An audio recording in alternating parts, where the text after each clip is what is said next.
အလုံးမဲမင်္ဂလာပါရှင်မေလေးရဲ့ audio ပုတ်ကျူး channel မှာပြန်လည်ကြိုဆိုလိုက်ပါတယ်မေလေးကူတင်ဆက်ပေးမယ်ကတွန်းရုပ်ပြပုံမြင်လေးရတော့စီကမ်လိုက်နာကြာကလေးဘူဘိုးဆိုတဲ့ကတွန်းရုပ်ပြပုံမြင်လေးပဲဖြစ်ပါရှင်မတင်ဆက်ခင်မေလေးရဲ့ audio ပုတ်ကျူး channel လေးကို like ရ subscribe လေးနေပြီးတော့ကြပါအောင်ရှင်ကျေးဇူးများတင်ပါတယ်ရှင်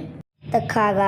စေးမင်းမြလို့ခေါ်တဲ့တောအုပ်ကြီးမှာတိရစ္ဆာန်မျိုးစုံနေထိုင်ကြတယ်သူတို့ဟာအချင်းချင်းမိတ်ဖွဲ့နေထိုင်ကြပြီးတဦးကိုတဦးကိုညီရိုင်းပင်းကနေထိုင်ကြတယ်။ဒါအပြင်ပျော်ရွှင်ပွဲအနေနဲ့မိတ်ဆုံစပွဲကို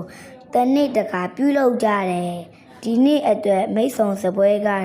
တောအုပ်ကြီးရဲ့အနီးမှာကျင်းပဖို့ဆုံးသက်ကြတယ်။ကြာလေးပူပူတို့မိသားစုကစင်းမြင့်နဲ့အနီးစပွဲဝိုင်းမှာရှိနေပြီးမြောက်ကလေးညိုညိုတို့မိသားစုက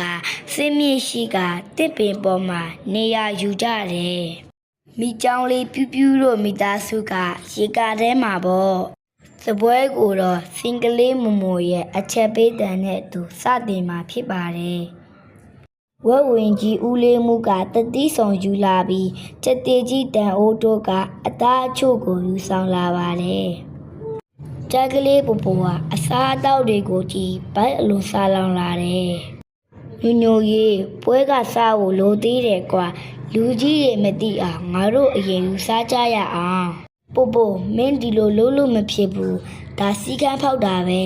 ။ပူပူဟာစီမြေစီကန်းတွေကိုမလိုက်နာသလိုလူကြီးတွေရဲ့စကားတွေကိုလည်းနားမထောင်သူဖြစ်ပါတယ်။ပူပူဟာစိတ်ဆိုးပြီးထွက်လာခဲ့တဲ့အဲ့ဒီအချိန်မှာပဲမြေခွေးတကောင်ထွက်လာပြီးမင်းပိုက်စာနေရလားငါတို့စီကစပွဲကိုလိုက်ခဲ့ပါလားပူပူကမြေခွေးစကားကိုယုံစားမိပြီးသူ့အနောက်ကိုလိုက်သွားမိတော့တယ်ဟိုမှာကစားခြင်းစီရတယ်စိတ်ကြက်စားလို့ရလို့လားမြေခွေးနောက်လိုက်ရင်စိတ်မြတ်မြတ်တော့အုပ်နဲ့တဖြည်းဖြည်းဝေးခါလာလို့ကြောက်စိတ်တွေဝင်လာတယ်ကျွန်တော်မလိုက်တော့ဘူးဟာဟာဟာဘာရမလဲကောင်းလေးရာမင်းသားကိုစားဖို့ငါရဲ့မိသားစုစောင့်နေကြတယ်မင်းလိုက်ကိုလိုက်ရမယ်ကြာကလေးပူပူဟာအလွန်ကြောက်လန့်သွားပြီးအော်ဟစ်ငိုကြွေးပါတော့တယ်အဲ့ဒီအချိန်မှာပဲပို့ပို့ရဲ့အဖေကဝန်ကတဲ့အော်တန်ကြီးနဲ့အတူမြေခွေးကိုမောင်းထုတ်လိုက်တယ်ပူပူကိုကယ်လဲရပါတယ်ပို့ပို့နဲ့မြေခွေးတို့ထက်သွားတာကိုညူညူကလက်မြေလိုက်လို့ပို့ပို့အဖေကိုခေါ်ပြီးလိုက်လာကြတာပါအဲ့ဒီနောက်ပိုင်းကစားလို့ပို့ပို့လေးဟာစီကန်းလိုက်နာပြီးလူကြီးမိဘတွေရဲ့စကားကိုနားထောင်နဲ့ကြားလိမ္မာလေးတကောင်ဖြစ်သွားပါတော့တဲ့ပုံမြင်လေးရတော့ဒါပါပဲရှင်